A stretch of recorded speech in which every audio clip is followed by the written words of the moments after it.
찬송가 429장으로 찬송하겠습니다. 429장 찬송입니다.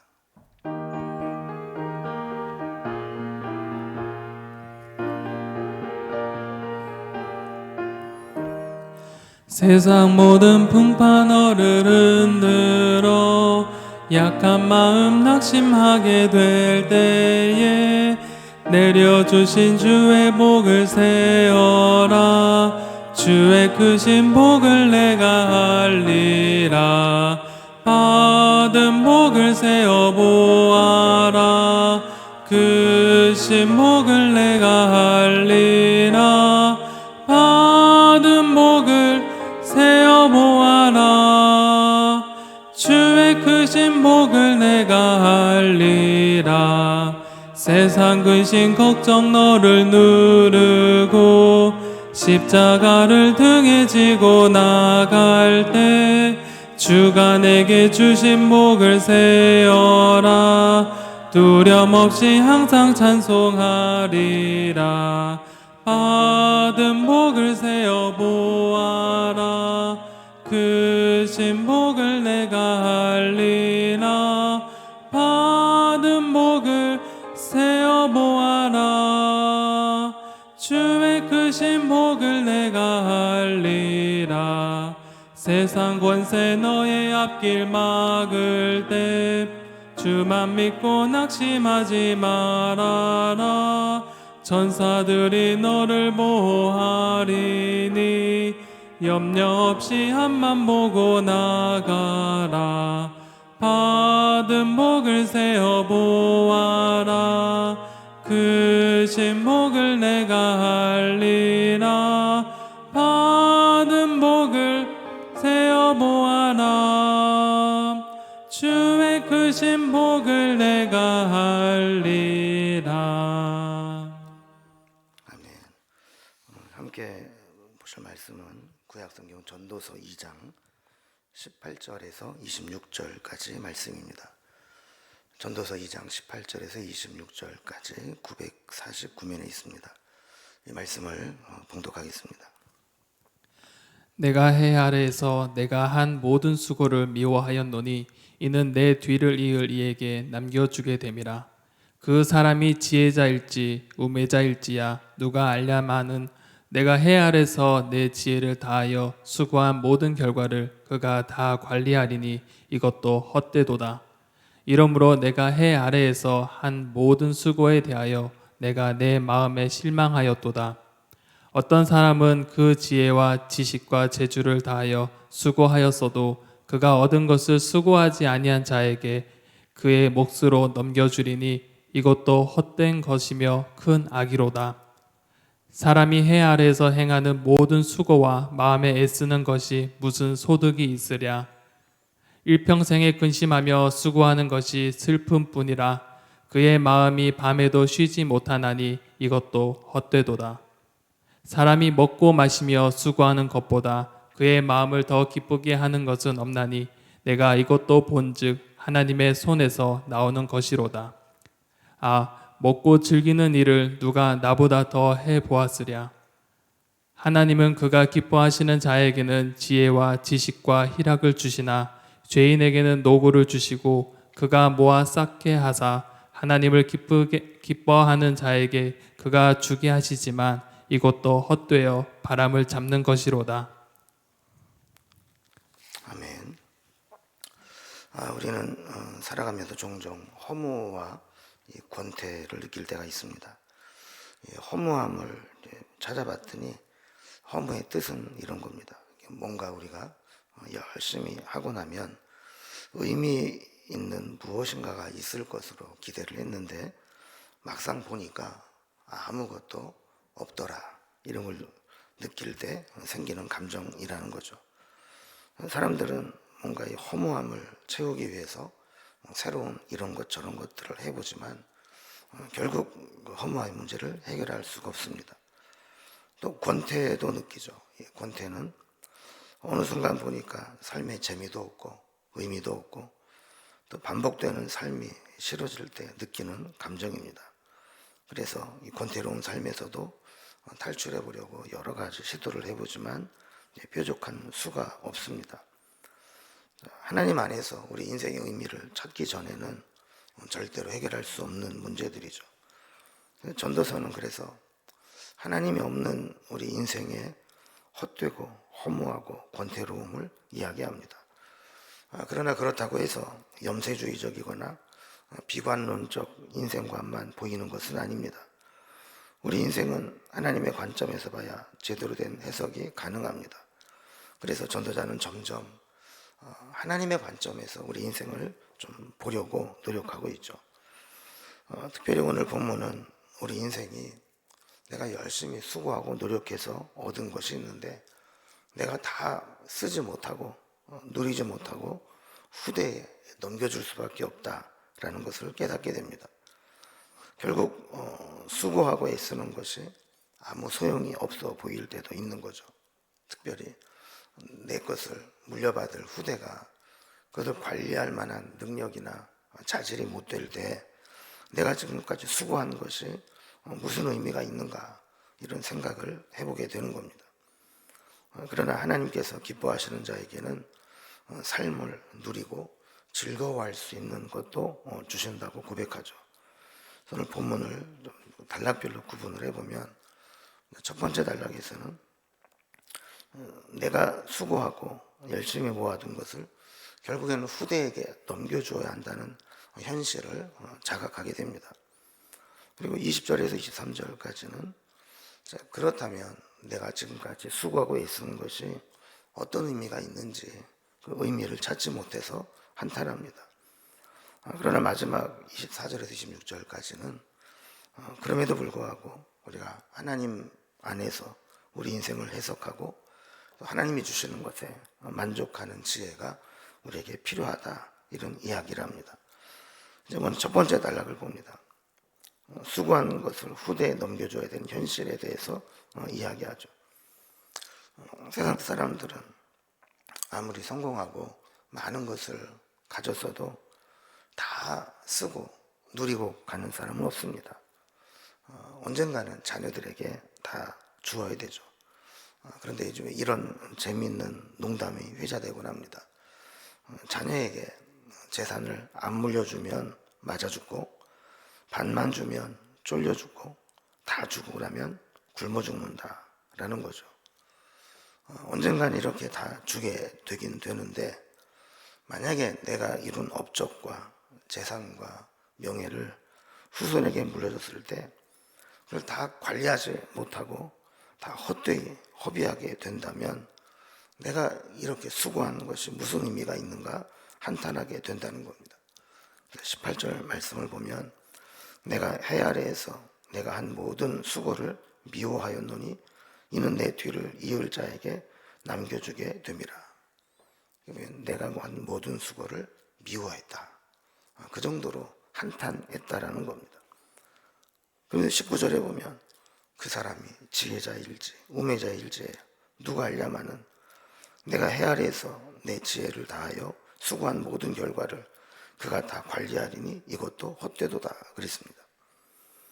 솔로몬은 언젠가는 내 왕위를 후손에게 물려줘야 될 텐데 거기에 왕위가 될 르호밤 같은 아들을 보면서 정말 저 아들이 내 것을 물려받아서 잘할 수 있을까 하는 깊은 회의를 느꼈던 것 같습니다. 결국 솔로몬이 죽고 난 후에 르호보암 때 나라가 남왕국 북왕국으로 나누어지지 않습니까? 그러니까 지혜롭지 못하고 현명하지 못한 아들에게는 아무리 강성하고 부강한 나라를 물려주어도 결국 다 헛될 뿐이라는 겁니다. 우리가 할 수 있는 것은 하나님께 맡기고 기도할 뿐이죠. 두 번째 단락을 보면 이렇게 우리가 수고하고 애쓰는 것이 무슨 의미가 있는가를 다시 이야기합니다. 우리가 수고한 것을 언젠가는 다 쓰지 못하고 후손들에게 후대에 넘겨줘야 될 텐데 후대가 그것을 잘 관리할 수 있다는 확신이 없을 때 실망하게 되는 거죠. 그래서 20절에 보면 이러므로 내가 해 아래에서 한 모든 수고에 대하여 내가 내 마음에 실망하였도다 그랬습니다. 이게 우리 인간의 한계입니다. 내 마음대로 되질 않습니다. 특히 우리 자녀들 후대, 나도 내 마음대로 안 되는데 내 자녀들인들 내 마음대로 되겠습니까? 부모의 것을 물려받을 준비도 되어 있지 않고 자질도 없는 자녀에게 아무리 많은 것을 물려줘 봐야 그것은 헛될 뿐이고 오히려 죄악이라고 이야기합니다. 그래서 21절에 보면 어떤 사람은 그 지혜와 지식과 재주를 다하여 수고하였어도 그가 얻은 것을 수고하지 아니한 자에게 그의 몫으로 넘겨주리니 이것도 헛된 것이며 큰 악이로다 그랬습니다. 지혜가 되었든 지식이 되었든 재주가 되었든 물질이 되었든 그것은 감당할 수 있는 자에게 물려주어야 의미도 있고 가치가 있습니다. 그렇지 않으면 물려준다 해도 금방 다 탕진하든지 허비하든지 아니면 그것으로 더 큰 악을 저지를 수 있다는 것이죠. 이렇게 되면 평생 수고하고 고생하여 모으고 이렇게 놓은 것들이 다 무용지물이 됩니다. 22절, 23절을 보면 사람이 해 아래에서 행하는 모든 수고와 마음에 애쓰는 것이 무슨 소득이 있으랴. 일평생에 근심하며 수고하는 것이 슬픔뿐이라. 그의 마음이 밤에도 쉬지 못하나니 이것도 헛되도다 그랬습니다. 지혜자는 수고하고 고생해서라도 하나님의 의를 이루고 하나님의 복을 받도록 이끌어갑니다. 그런데 그 다음에 이어받는 자가 그러지 못한 경우에는 역사를 후퇴시키고 이렇게 놓은 번영을 망가뜨리고 또 그것을 바라보게 된다면 슬퍼하고 밤에도 탄식하며 통탄할 뿐이라는 것이죠. 자, 그러면 우리는 어떻게 해야 되는가? 이제 우리가 할 수 있는 것은 세 번째 단락에서 우리에게 이야기하듯이 하나님이 주신 것에 만족하는 지혜를 배우는 것입니다. 지금까지는 논조가 아주 비관적이고 허무주의에 빠져 있지만 24절 이하에 보면 논조가 살짝 바뀝니다. 지금까지는 해 아래 하나님의 존재를 인정하지 않고 하나님의 인도하심 받지 않는 삶의 허무함과 권태에 대해서 이야기했다면 24절 이하에서는 해 위에 하나님을 바라보며 기록합니다. 하나님 주신 것에 감사하고 만족하며 잘 누리고 사는 것이 큰 축복이라는 겁니다. 24절을 보면 사람이 먹고 마시며 수고하는 것보다 그의 마음을 더 기쁘게 하는 것이 없나니 내가 이것도 본즉 하나님의 손에서 나오는 것이로다 그랬습니다. 하나님이 없는 물질, 하나님이 없는 번역은 무의미하고 허무합니다. 그러나 하나님 안에서 먹고 마시고 수고하는 것은 하나님이 우리에게 주신 열매요 그의 마음을 기쁘게 하는 것이다 라고 깨닫게 되죠. 욕심을 채워주기 때문에 기쁜 것이 아니고 과정에서 하나님이 함께 하시고 도우시고 하나님의 은혜가 함께하고 있음을 깨닫기에 누리는 기쁨이라는 겁니다. 솔로몬은 이것이 자기의 경험에서 나온 것임을 고백하죠. 25절에 보면 먹고 즐기는 일을 누가 나보다 더 해보았으랴 그러죠. 사실 솔로몬처럼 마음껏 먹고 마시고 즐기고 하고 싶은 거 다 해본 사람이 누가 있겠습니까? 그가 타락하기 전에는 감당할 수 없는 축복을 받아서 그것이 헛된 것임을 깨달을 때까지 모든 것을 다 누려보았다는 겁니다. 이제 결론을 내립니다. 26절에 보면 하나님은 그가 기뻐하시는 자에게는 지혜와 지식과 희락을 주시나 죄인에게는 노고를 주시고 그가 모아 쌓게 하사 하나님을 기뻐하는 자에게 그가 주게 하시지만 이것도 헛되어 바람을 잡는 것이로다 그랬습니다. 결론에 가서 하나님의 관점으로 보니까 솔로몬이 깨달은 것이 뭐냐면 하나님이 기뻐하는 자와 또 죄인을 하나님이 다르게 갚아주신다는 겁니다. 하나님이 기뻐하는 자에게는 지혜와 지식과 희락을 주신다고 말씀합니다. 믿음으로 사는 사람, 하나님 안에 있는 사람에게 세 가지 선물을 주신다는 거예요. 이 세상에 그 무엇보다 중요한 것이 하나님 주시는 지혜입니다. 하나님 주시는 지식이 필요합니다. 그리고 하나님 주시는 희락, 기쁨을 누리는 것이 큰 축복입니다. 억만금을 가지고 있어도 지혜가 없고 지식이 없으면 망하게 됩니다. 또 세상 사람들이 부러워하는 모든 것을 다 가지고 있다 해도 하나님 주시는 기쁨이 없는 인생은 불행할 뿐입니다. 반대로 죄인에게는 노고를 주신다 그랬습니다. 죽도록 고생만 하게 된다라는 것이죠. 더 중요한 것은 고생해도 보람이 있으면 괜찮은데 죽도록 고생하는 것, 남 좋은 일만 시키게 된다는 겁니다. 하나님은 일단 죄인들이 열심히 일을 하면 일단 모아서 쌓이게는 하신다는 겁니다. 그러나 나중에는 그것을 하나님을 기뻐하는 자에게 주겠다는 겁니다. 악인이 형통함을 보면서 처음에는 사람들이 불평합니다. 왜 악인들이 저렇게 잘 되나? 그러나 일의 결국을 보면 하나님이 인정하지 않는 죄인의 삶은 헛된 것이고 아무리 많은 것을 쌓아두어도 결국에는 하나님을 기뻐하는 자에게 다 주고 마는 것이기 때문에 그건 헛된 것이고 바람잡는 것에 불과하다라는 것입니다. 우리도 우리의 인간적인 안목으로 보면 하나님이 불공평해 보이기도 하고 인생이 허무해 보이기도 하지만 마지막에 하나님이 하시는 일들을 보면 하나님은 행한 대로 갚으시고 또 우리에게 믿음으로 사는 자에게 주시는 이 은혜와 축복을 누리며 사는 것을 허락해 주시는 것을 보게 됩니다.